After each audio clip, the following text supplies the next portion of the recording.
నమస్కారం ADB news కు స్వాగతం నేను సుధీర్ ముందుగా హెడ్లైన్స్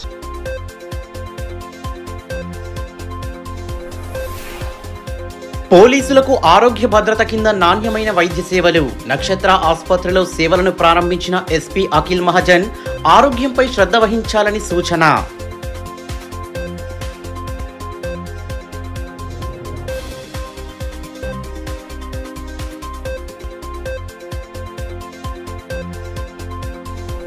భక్తి శ్రద్ధల నడుమ కొనసాగుతున్న హనుమాన్ దీక్షలు పట్టణంలో హనుమాన్ దీక్షధారుల శోభాయాత్ర ప్రధాన ఆలయాల్లో చేపట్టిన ప్రత్యేక పూజలతో వెల్లువిరిసిన ఆధ్యాత్మిక శోభ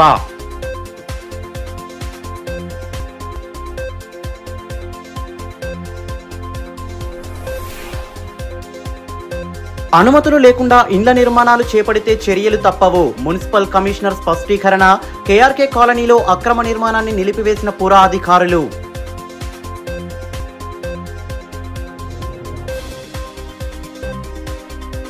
పోలీసులు వారి కుటుంబీకులకు ఆరోగ్య భద్రత కింద స్థానిక నక్షత్ర హాస్పిటల్లో వైద్య సేవలు అందించనున్నట్లు ఎస్పీ అఖిల్ మహాజన్ తెలియజేశారు.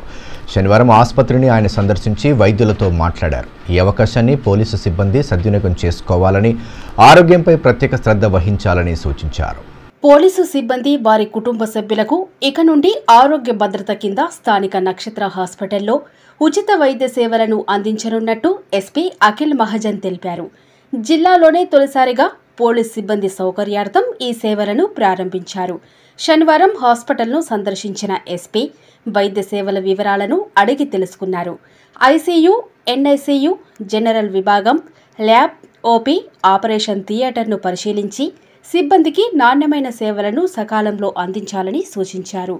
ఆరోగ్య భద్రత కింద పోలీస్ సిబ్బందికి neuro surgery, general medicine, general surgery, gynaecology, paediatrician, orthopaedic, kidney తదితర విభాగాల్లో వైద్య సేవలు అందించనున్నట్టు తెలిపారు. ఆసుపత్రి డాక్టర్లు సందీప్ ఐత్వార్, శిల్ప అఖిరాలు ఎస్పీకి పుష్పగుచ్చం, శాలువాతో సత్కరించి కృతజ్ఞతలు తెలియజేశారు. పోలీస్ సిబ్బంది ఈ అవకాశాన్ని ఆపత్కాల సమయంలో వినియోగించుకోవాలని సూచించారు. ఉమ్మడి ఆదిలాబాద్ జిల్లాలోని పోలీస్ సిబ్బంది సుదూర ప్రాంతాలకు వెళ్లవలసిన అవసరం లేకుండా ఆరోగ్య భద్రత కింద నక్షత్ర హాస్పిటల్లో సేవలను పొందవచ్చని తెలియజేశారు.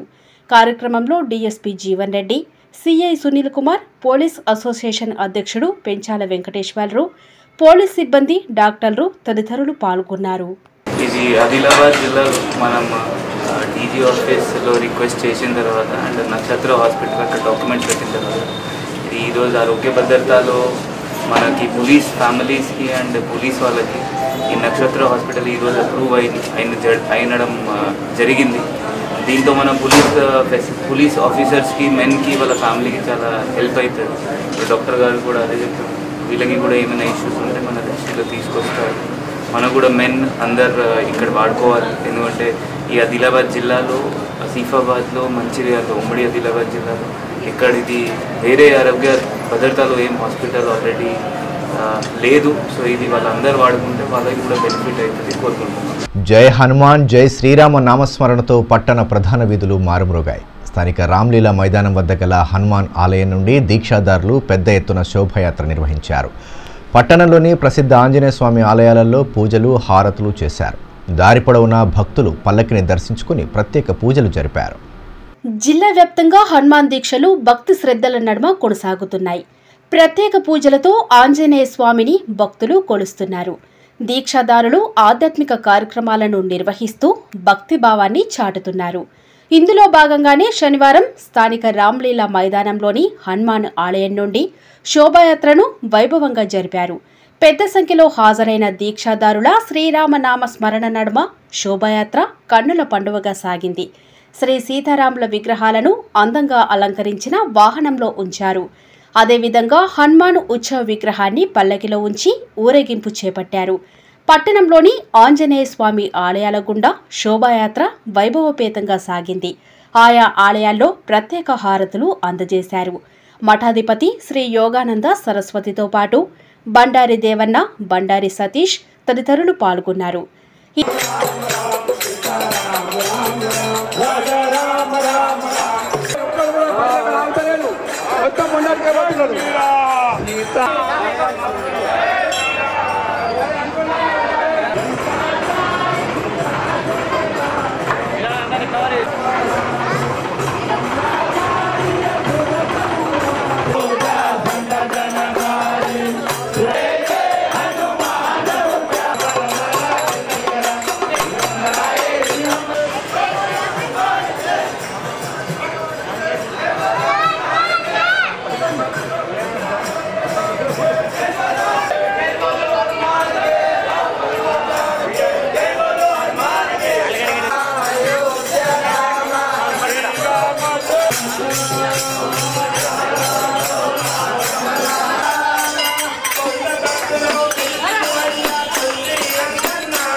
ఇదిలా ఉంటే తాంసి మండల కేంద్రంలో హనుమాన్ పల్లకి ఊరేగింపును భక్తి శ్రద్ధలతో నిర్వహించారు.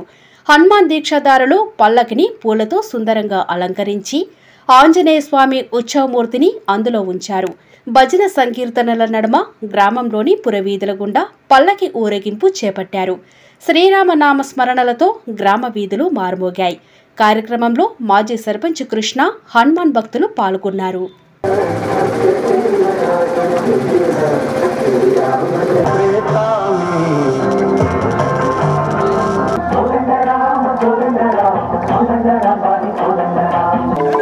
ఎంతో రుచిరా ఎంతో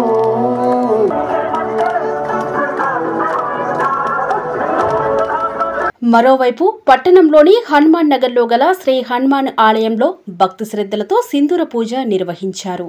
ఈ సందర్భంగా ఆంజనేయ స్వామి విగ్రహాన్ని సుందరంగా అలంకరించారు. ప్రత్యేక పూజాది కార్యక్రమాలు చేపట్టి హనుమాన్ చాలీసా పఠించారు. దీంతో ఆలయ ప్రాంగణం హనుమాన్ నామ స్మరణతో మారుమోగింది. మహేష్ స్వామి ఆధ్వర్యంలో సింధూర పూజ కార్యక్రమాన్ని భక్తి ప్రవత్తుల నడుమ జరిపారు. కార్యక్రమంలో అడెల్లు, మల్లేష్, శేఖర్, నరసయ్య తదితరులు పాల్గొన్నారు.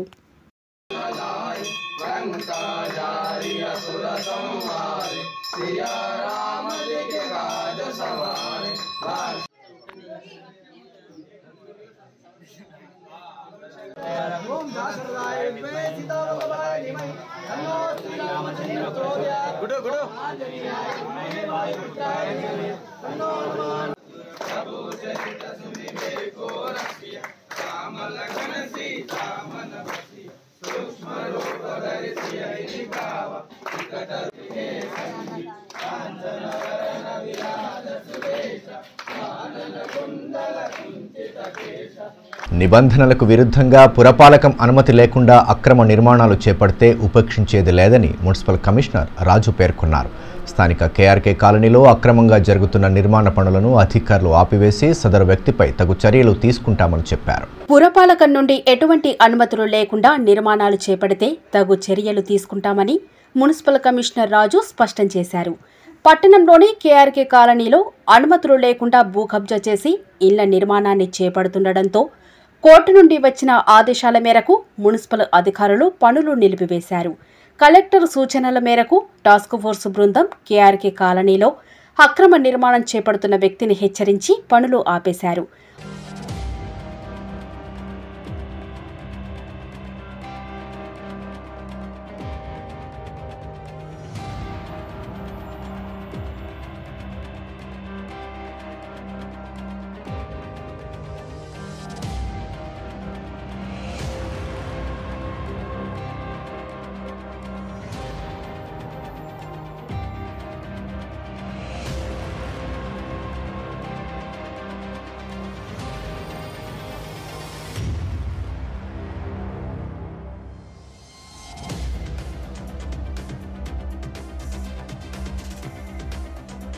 మావాల ఎస్ఐ విష్ణువర్ధన్, అర్బన్ తహసీల్దార్ శ్రీనివాసులతో పాటు పురపాలక సిబ్బంది పాల్గొన్నారు.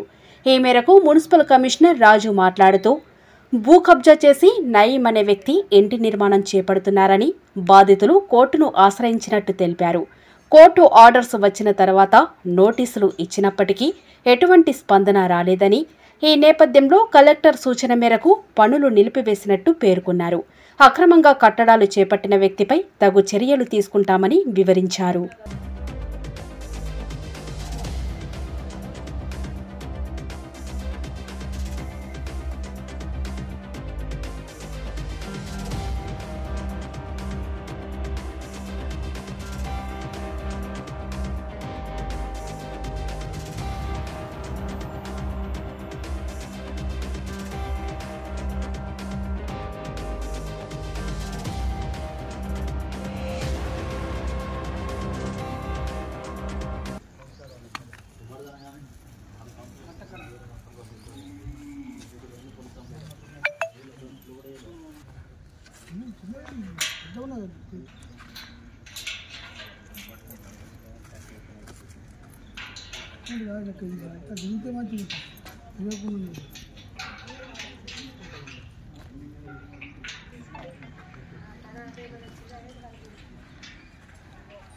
కేంద్రం అనుసరిస్తున్న కార్మిక వ్యతిరేక విధానాలకు నిరసనగా చేపట్టనున్న సార్వత్రిక సమ్మెను విజయవంతం చేయాలని ఏఐటీయూసీ రాష్ట్ర ప్రధాన కార్యదర్శి బాలరాజ్ అన్నారు.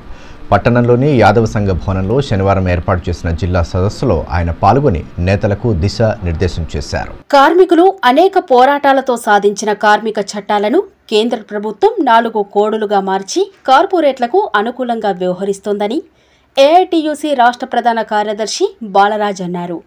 జూలై 9న జరిగే సార్వత్రిక సమ్మె విజయవంతం చేయాలని పిలుపునిస్తూ స్థానిక యాదవ సంఘ భవనంలో జిల్లా సదస్సును ఏర్పాటు చేశారు. కేంద్రం అనుసరిస్తున్న కార్మిక వ్యతిరేక విధానాలు, భవిష్యత్తులో చేపట్టాల్సిన పోరాటాలు, ఇతరత్ర అంశాలపై సుదీర్ఘంగా చర్చించారు. యూనియన్ రాష్ట్ర కార్యదర్శి విలాస్, జిల్లా అధ్యక్ష కార్యదర్శులు గోవర్ధన్, దేవేందర్, కుంటాల రాములు తదితరులు పాల్గొన్నారు. కేంద్ర ప్రభుత్వం గతంలో ఏడుగురు, కానీ ఇప్పుడు మోడీ ప్రభుత్వం ఏం చెప్తుంది, 100 మందికి తక్కువ సంతకాలు చేయడం, ఐడి కార్డు ఉండాలి, పనిచేసిన యజమాని ఒప్పుకోవాలి, యూనియన్ పెట్టడానికి యజమాని. ఈ సందర్భంగా ఏఐటీయూసీ రాష్ట్ర ప్రధాన కార్యదర్శి బాలరాజు మాట్లాడుతూ బీజేపీ ప్రభుత్వం కార్మికుల హక్కులను కాలరాసేలా వ్యవహరించడాన్ని తీవ్రంగా ఖండిస్తున్నామని అన్నారు. ఏఐటీయూసీ ఏర్పడిన తర్వాత అప్పటి బ్రిటిష్ ప్రభుత్వంపై పోరాడి కార్మికుల చట్టాలను సాధించామని పేర్కొన్నారు. కానీ ప్రస్తుత కేంద్ర ప్రభుత్వం చట్టాలను కోడులుగా మార్చిందని, కేంద్రం అనుసరిస్తున్న విధానాలపై జూలై 9న పెద్ద ఎత్తున సమ్మె నిర్వహించనున్నట్టు పేర్కొన్నారు. మే 20న సైతం గ్రామాలు, మండల, జిల్లా కేంద్రాల్లో నిరసనలు ఉంటాయని వివరించారు. వర్గాన్ని అంచివేసేందుకోసం, వారికి ఉన్నటువంటి హక్కుల్ని రద్దు చేసేందుకోసం మోడీ గారు ఈ యొక్క 4 కోడ్లను తెచ్చాడు. అంటే మనం పోరాడి సాధించుకున్న చట్టాలు 44 కార్మిక చట్టాలైతే అందులో 29 చట్టాలను సమూలంగా రద్దు చేసి వాటి స్థానంలో 4 కోడ్లు తెచ్చి ఆ 4 కోడ్లు కూడా పెట్టుబడిదారులకు, కార్పొరేట్ శక్తులకు మేలు జరిగే విధంగా, లాభంగా జరిగే విధంగా, కార్మికులకు నష్టం జరిగే విధంగా ఈ కోడులను తెస్తే మనం వ్యతిరేకిస్తుంది అదే. దేశానికి స్వతంత్రం వచ్చిన ఈ యొక్క 75 సంవత్సరాల తర్వాత కూడా కార్మిక వర్గం ఈరోజు దోపిడికి, అన్యాయాలకు గురవుతున్న సందర్భంలో ఉన్నటువంటి కనీస కార్మిక చట్టాలను కూడా రద్దు చేయడం కుదరదంటే కుదరదని చెప్పేసి ఇప్పటికే ఈ దేశంలో 27 సార్లు సమ్మెలు చేసినాం. ఆ సమ్మెలను కూడా స్పందించినటువంటి మోడీ ప్రభుత్వం ఈరోజు మరింత బరిదెగించి మరి పెద్ద ఎత్తున కూడా వాటిని అమలు చేసేందుకోసం 1/4 అంటే మొన్న ఇదే 1/4/2025 నుండి అమలు చేసేందుకోసం పూర్తి ప్రయత్నం చేస్తే దేశంలో ఉన్న కార్మిక వర్గం ఐక్యంగా పోరాటాలు, ఉద్యమాలు చేయడం ద్వారా వెనుకడుగు వేసి దాన్ని అమలు చేయకుండా పక్కన పెడుతున్నటువంటి పరిస్థితి. అంటే కారణం ఏంటి? పోరాటాలకు భయపడుతున్నాడు. ఒక పక్క పెట్టుబడిదారులకు, కార్పొరేట్ శక్తులకు భయపడుతున్నాడు. అమలు చేయకపోతే వాళ్ళతోని ఇక్కడ కార్మిక వర్గమేమో సమ్మెలు చేస్తున్నారనేటువంటి ఉద్దేశంతో మోడీ గారు ఇవన్నీ చేస్తున్నారు. తప్పనిసరి పరిస్థితుల్లో ఈ దేశంలో కార్మిక వర్గం చైతన్యవంతమైంది. పోరాటాలు, ఉద్యమాల ద్వారా సాధించుకున్న కార్మిక చట్టాలను కాపాడుకోవాలని చెప్పి మనం ప్రయత్నం చేస్తున్నాం. అదేవిధంగా ఒక పక్క రాజ్యాంగం, డాక్టర్ బిఆర్ అంబేద్కర్ గారు రాసినటువంటి రాజ్యాంగంలో మరి క్లియర్గా రాసిండు, కనీస వేతనాలను అమలు చేయాలి, ప్రావిడెంట్ ఫండ్, ఈఎస్ఐ చట్టాలను అమలు చేయాలి అని అంబేద్కర్ గారు రాసినటువంటి దాన్ని కూడా, రాజ్యాంగాన్ని కూడా ఈరోజు పక్కన పెడుతున్నటువంటి పరిస్థితులను చూస్తే మోడీ ప్రభుత్వం ఈ యొక్క ప్రజా వ్యతిరేక ప్రభుత్వం, కార్మిక వ్యతిరేక ప్రభుత్వం, అదేవిధంగా రైతు వ్యతిరేక ప్రభుత్వంగా భావించాల్సి వస్తుంది. జిల్లాలోని పలు మండలాల్లో శుక్రవారం మోస్తారు వర్షం కురిసింది. గరిష్ట ఉష్ణోగ్రతలతో సతమతమవుతున్న జనాలకు తాజాగా కురిసిన వర్షంతో కొంత ఉపశమనం పొందారు. వాతావరణం చల్లబడి పట్టణంతో పాటు పలు మండలాల్లో వర్షం కురిసింది. జిల్లాలోని పలు ప్రాంతాల్లో శుక్రవారం సాయంత్రం ఈదురు గాలులతో కూడిన వర్షం కురిసింది. పట్టణంతో పాటు చుట్టుపక్కల మండలాల్లో మోస్తారు వర్షం కురిసింది. దీంతో తీవ్రమైన వేడితో అవస్థలు పడుతున్న జనాలకు కొంత ఊరట లభించింది. తాంసీ, భీంపూర్ మండల కేంద్రాలతో పాటు జామిడి, కప్పల్రా, బండల్ నాగాపూర్, పొన్నారి, హస్నాపూర్, గిరిగాం తదితర గ్రామాల్లో ఉరుములు మెరుపులతో కూడిన వర్షం కురిసింది. తాంసీ సబ్ మార్కెట్ యార్డు సమీపంలోని పంట చేనులో పిడుగు పడగా దాని దాటికి తాటి చెట్టు దగ్ధమయ్యింది. ఈ దృశ్యాలను జొన్నలు అమ్మడానికి వచ్చిన రైతులు తమ సెల్ ఫోన్లలో చిత్రించారు. పిడుగు పడిన పరిసరాల్లో ఎవ్వరూ లేకపోవడంతో ప్రమాదం తప్పినట్టయింది.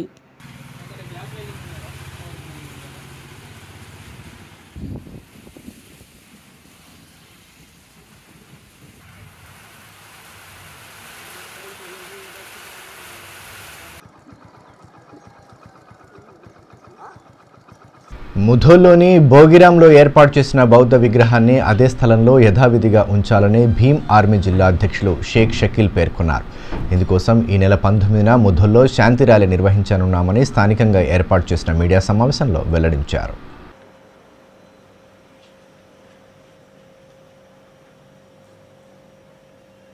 हम आदिलाबाद भीम आर्मी कमेटी के तरफ से और स्टेट प्रेसिडेंट के आदेशों के हिसाब से मुधल कार्यक्रम करने जा रहे हैं। 19 तारीख को मुधल में शांति निरासना रैली निकालने जा रहे हैं। इस रैली में दलितों के हर संगम को और बीसी के हर संगम को, बहुजन के हर संगम को हम ये दावत देना चाहते हैं। 19 तारीख को निरासना शांति रैली निकालने को मुधल में आप आए, क्योंकि 12 तारीख को जो गौतम बुद्ध साहब की मूर्ति को निकालकर मंडल ऑफिस में रखा गया लैंड के कुछ इशू में, वो 12 तारीख को जिस दिन पूरे भारत देश और पूरे दुनिया के अंदर शांति का मार्ग बताने वाले गौतम बुद्ध साहब के प्रतिमा को निकालकर बाजू रखना बहुत गलत है। వార్తలు ముగించే ముందు హెడ్లైన్స్ మరోసారి.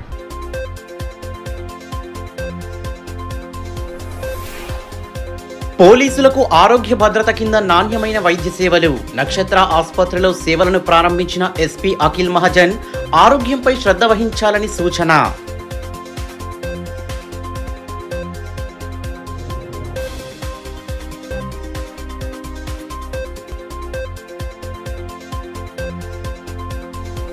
భక్తి శ్రద్ధల నడుమ కొనసాగుతున్న హనుమాన్ దీక్షలు. పట్టణంలో హనుమాన్ దీక్షాధారుల శోభాయాత్ర ప్రధాన ఆలయాల్లో చేపట్టిన ప్రత్యేక పూజలతో వెల్లువిరిసిన ఆధ్యాత్మిక శోభ.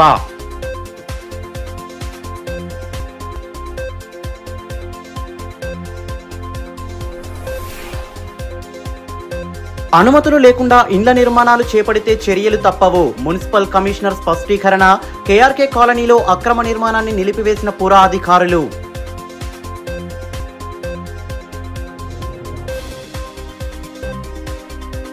ఈ వార్తలు ఇంతటితో సమాప్తం. తిరిగి ప్రసారమయ్యే మరో బులెటిన్లో మళ్ళీ కలుసుకుందాం. అంతవరకు సెలవు. నమస్కారం.